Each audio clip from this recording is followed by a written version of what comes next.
give everything I have to be back at your age right now. I can never get back those years. And your most valuable asset to anyone is actually your time.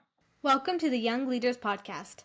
I'm your host, Melina, and I'm super excited to bring you this podcast where we explore the journeys and advice of successful leaders. Each episode is a chance to uncover valuable lessons, gain insights into the professional world, and discover how to turn your dreams into a reality. Today's guest is the CEO of Hotspex Media, a global leader in market research specializing in emotional branding. With over 23 years of experience, he's helped some of the biggest brands grow through strategic insights. I'm thrilled to introduce someone whose innovative approach and leadership has made an impact. Please welcome Shane Skillen. Hello, Shane. How are you doing? I'm great, Melina. It's great to be here. Welcome to the Young Leaders Podcast. Thank you. Every episode starts off with a mystery question that was left from our previous guest. Are you ready to hear it? Who has had a profound impact on your life that if you could go back and meet them and thank them, what would you say? Who's had a profound impact on my life? If I go back and meet them, what would I say? Well, I do see them from time to time, but it's Richard Ivey, whose name's on the Richard Ivey School of Business. And the profound impact that I had from him was that when I started my company, Hotspex, I called him a few days after I graduated, and I asked him for some advice around how to get a company going. He asked me, what my favorite parts of the program were, and I told him. And then my main thing was what do you think I should know that I didn't learn in the school for the last 2 years of doing an HBA at the Richard Ivey School of Business? And he told me that the alumni network was the most important thing. And that's because the network that you get out of going to the Richard Ivey School of Business, or any situation you're ever in, your network is it's like half the battle. It's all who you know. I used that network to get our initial clients. I use those clients to get our investors, and I use that network years in the future to just create a great life for myself, my colleagues, and my family. And I met you when I was speaking at Ivy, so I continue to leverage and now invest back into that network. So I would say it was Richard Ivey. Wow, that's amazing. And how exactly did you start Hotspex? What was the inspiration for that? Yeah, it's a great question. So we were ravers at the time, myself and the two other co-founders, and we wanted to throw a music conference in Toronto with cool DJs. We were like, why would anyone come to our event?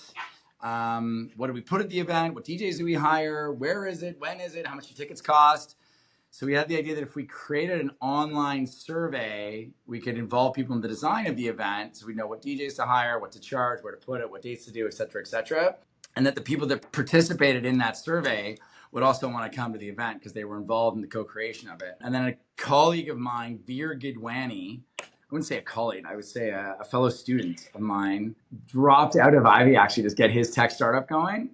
And I bounced the idea off him, and he told me I was crazy to do it for a music conference or for anything DJ related. He's like, why don't you do that same thing for Coca-Cola, for Pepsi, for Toyota, for big global brands? And he was right. So then we decided to change the focus of our business from this music and DJ parties to working with the world's biggest brands to help them get information from people and involve them in the co-creation of stuff that they were making and thinking about, which aligned very well with my interest of working with super cool brands to do super cool stuff. And now what does Hotspex do? So now, since then, we've pivoted many times, as all entrepreneurs do.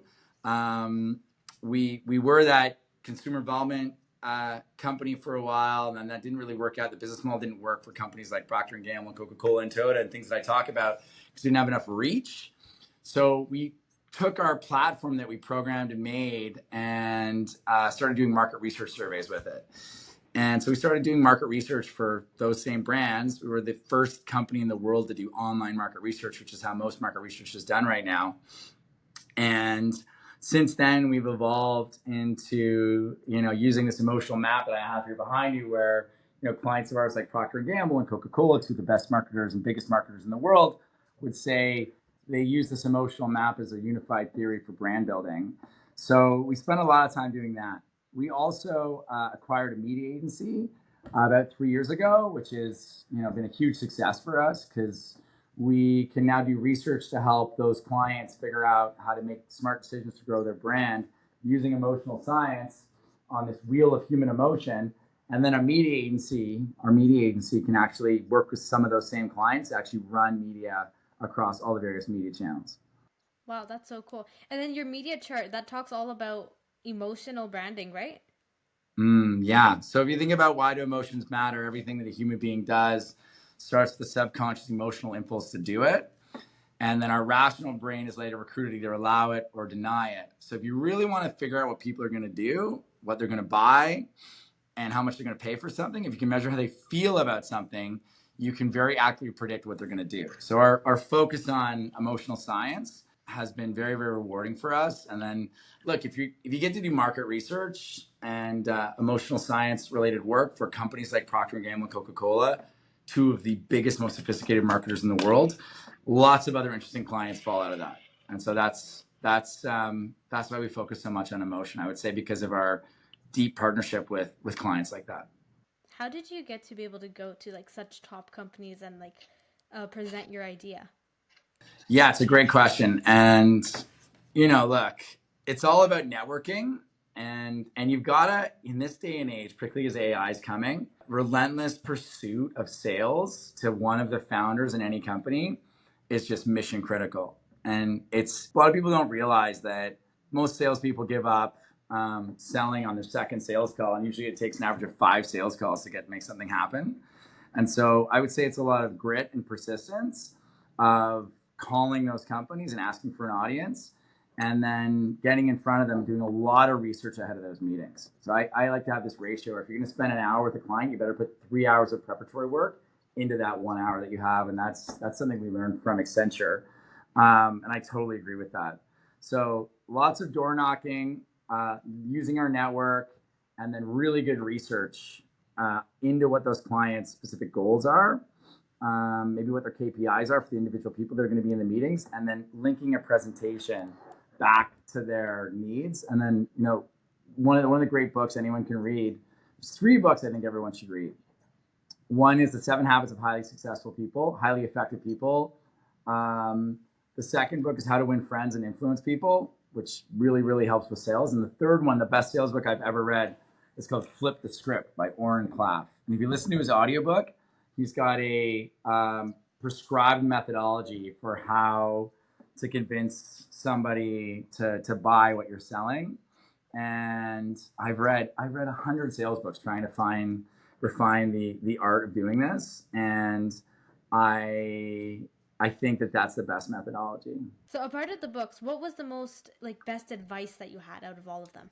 The best advice out of any book that I ever had, like what's the best advice ever? But as you read all this stuff, the most important thing, particularly as we go into this era of AI, is like human empathy.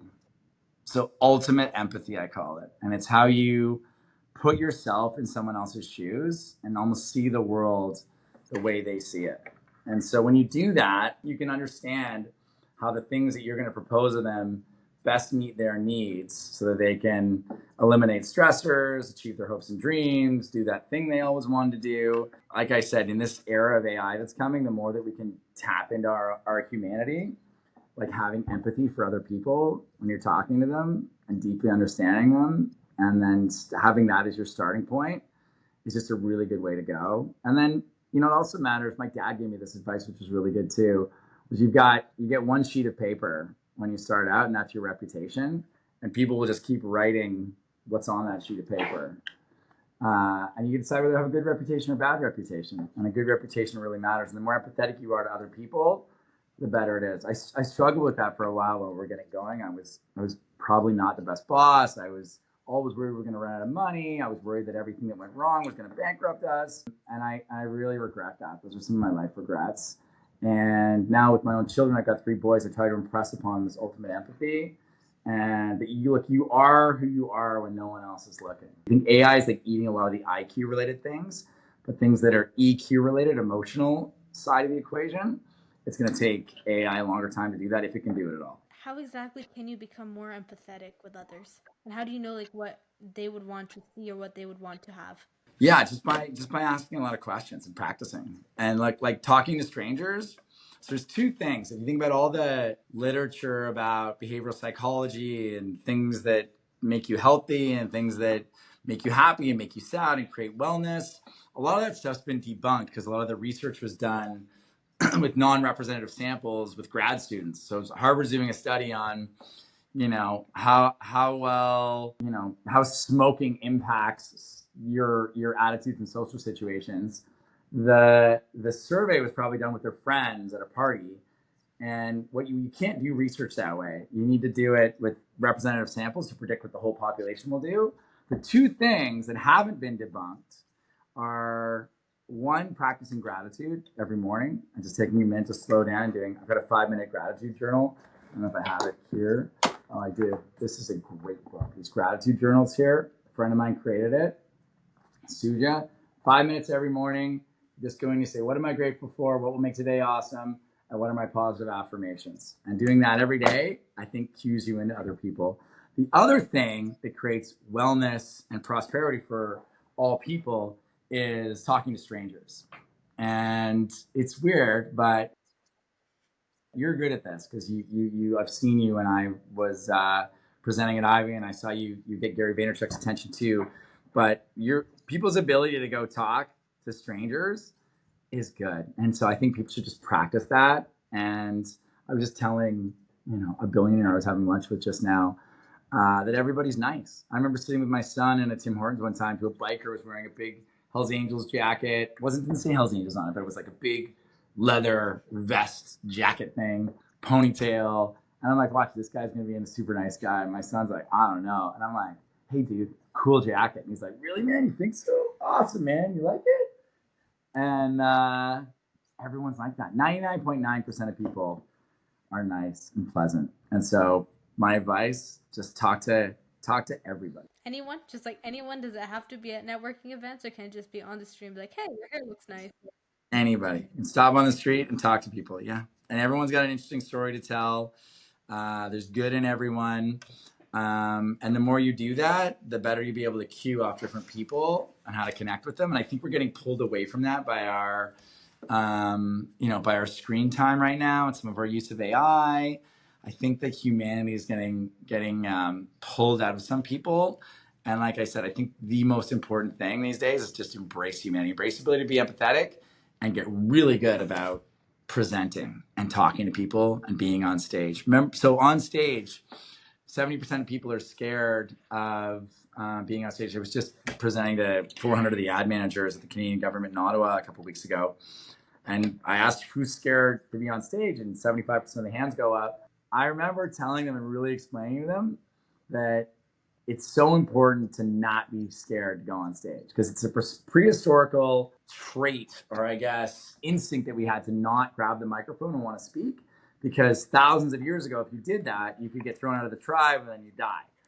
So we're all wired to not want to be in front of other people. But now more than ever, it's those people that can almost get around that and learn that it's just a trick your mind's playing on you of why you shouldn't want the microphone and want to be on stage and want to be presenting. And the people that can't do that, I think you're going to have a really tough time as we enter this very transformational age of artificial intelligence. Yeah, I love speaking on stage. Like when my dad's got his events, we go early for him to set up, and I'm there just like grabbing the microphone. I'm like, hi everyone, I'm Melina. My dad's looking at me like, what are you doing? And I'm like, I'm practicing for when I go on stage like you, and I can do these keynotes as well. I love speaking to people, and I love being on stage. And you were also saying how AI is changing. What has been like the most significant changes that you think AI will do that will really break humans apart or tear them apart? I mean, it's a great question. I think that people are starting to fall in love with their AIs. So in Japan, we were doing work for a global automotive company, and I'd read somewhere, because we were doing AI work for an insurance company in North America, and in talking to an AI expert, he told me that 15% of Japanese kids were in love with their AI chatbot. And I, at the time, thought that was crazy. This is like 8 years ago. And it was just a chatbot that would have a conversation with you. And then in Tokyo, I asked the chief marketing officer of that car company, it was Toyota, I asked the chief marketing officer of Toyota if that was true. And he took me to a cafe and he said, here it is. And there were a bunch of kids sitting in the cafe, not talking to each other, but just talking to their phone, to their chatbots. And I think as AI starts to let you have that relationship with it, I think that's a problem. I also think that the algorithms in TikTok and in YouTube and in Meta are so strong that it'll just pull your attention away from wanting to have actual human interactions, because you can just sit there and you have this dopamine feed. We're all drawn in to get dopamine and to stay away from cortisol. Being on these platforms just feels good, or it stirs emotions in us that normally we would have to go out and find from talking to strangers or being with friends or going into new situations. So I think the simulation on those platforms is a huge risk. And I think if people spend too much time on their screens, I think they're gonna not enjoy their life. Yeah, I agree 100% because whenever I would go to school, everyone's on their devices at lunchtime, outside, even in class sometimes. Now they've banned the cell phones here, but every time I would go, there's always students on their devices, and I'm like, "What are you guys doing?" They're like, "Oh, I'm on Instagram or I'm on TikTok watching videos." I'm like, "Why?" I don't have any social medias. The only thing that I have is LinkedIn, and even LinkedIn can actually like pull you in sometimes, but it also depends on what you're looking for, right? And the way that people are always so pulled into their phones, I have nothing, so I'm like the one, I'm like the odd one out. I'm like, they're like, hey, why don't we like go play tag, or why don't we just, I don't know, play with each other like as humans and not text each other from like across the room. And so It's good that you do that. It's great that you do that. That's it. Keep doing that. yeah, I love actually interacting with people compared to actually messaging online, because then that's just like it breaks that connection. I agree with you. What is, out of everything that we've talked about, it could be from the book, it could be from your past experiences, what is the biggest piece of advice that you would give any teenager or any young leader to help them become successful? To become successful, what does success mean? So I think you want to first understand what success means to you. If it means having freedom, that's one thing. If it means being rich, that's another thing. If it means having a great family life, that means another thing. There are different paths to those things, and depending on what your priorities are and what your values are, I think that really matters a lot. The most important thing there's two things that matter most, and one is who you partner up with. So who you decide to marry and have start a family with. If you screw that up, it's going to set you back a lot. Like, it's going to be a big problem. You've got to get that right, and the way you get that right is by figuring out that you have similar values to each other, and you do that by. I'm not saying you need to like figure out who you're going to marry when you're a teenager, but before you settle down with somebody, you can get Brene Brown's set of human values and go through and see how closely your values overlap. And if you've got good overlap of your top 10 values, you've got good probability that your union, your marriage, and your family is going to be successful. The next thing is just work ethic. And so when you're young, you've got the gift of time. Like, you're richer than I am. You've got all this time and life ahead of you. I would give everything I have to be back at your age right now. I can never get back those years. And your most valuable asset to anyone is actually your time. Can't get it back. Can't buy more of it. So the key is not to waste it. And so when you're young, you might not have lots of financial asset, but you got lots of time asset. Think about that as an asset and spend it appropriately. So look at your screen time every week. How much you spent on your screen? Was it appropriate, or do you think you could have spent that time elsewhere? And I think you've heard me say this before, but it's all about luck. You need luck to be successful. And luck comes from opportunities that get presented to you, like me talking to all the people at the Richard Ivey School of Business, and also preparation. So when you do talk to them, you can transform on that opportunity that you had. So when you've got time to spare, best to be spending that time preparing yourself, reading, thinking, designing, hanging out with people, networking, putting yourself into social situations where you might meet new interesting people, all that stuff. Use your time. So marry properly. Do not screw that up. Use your time wisely when you're at a young age, and that involves to get it done. It's like a lot of work. I see this meme going around Instagram where it's like you bust your butt in your early 20s or in university so you can have a great rest of your life, or you can party yourself through university. And then people that I know that did that, statistically aren't living their best lives, I don't think. Yeah, my dad says the exact same thing. He's like, either you spend these years heads down, focus, get what you want, and then the rest of your life you can play games, have fun, spend all the time traveling the world, or you spend some time traveling the world now, having fun, hanging out with your friends, and then having to work for the rest of your life, which is, I think, what majority of the people do. Because when they go to university, they think that's the time to have fun and have parties. But what they don't realize is that's the time you should actually be spending to be working and setting your life straight. 100%. 100% agree. But have fun too, because the friends that you Yeah. make there will be an important network for you down the road. But make sure that you're learning and sharpening your saw and having maximum preparation so that when you get to those opportunities, you can convert on them. Yes. And before we wrap up, could you leave a mystery question for our next guest? So, Mr. Question's easy. I ask everybody this. What is the most interesting thing you've done with any of the AI platforms in the last 6 months? Okay. And what has been yours? My most interesting thing is I had my kids clean their rooms. So you try to like have the AI eat stuff. And why I use the kids example, because the work examples are obvious, where it goes through lots of information, helps you make sense of it. My kids said the rooms were clean. I said, go take a picture with ChatGPT and ask it for a score 0 to 10. And you can't say you're done until you get at least a 9. One of my kids got a 9 right away. My other kid had a 2 right away, but the ChatGPT coached him on how to get the score up to a 9. Why that's interesting is because it's just incredible what AI can do.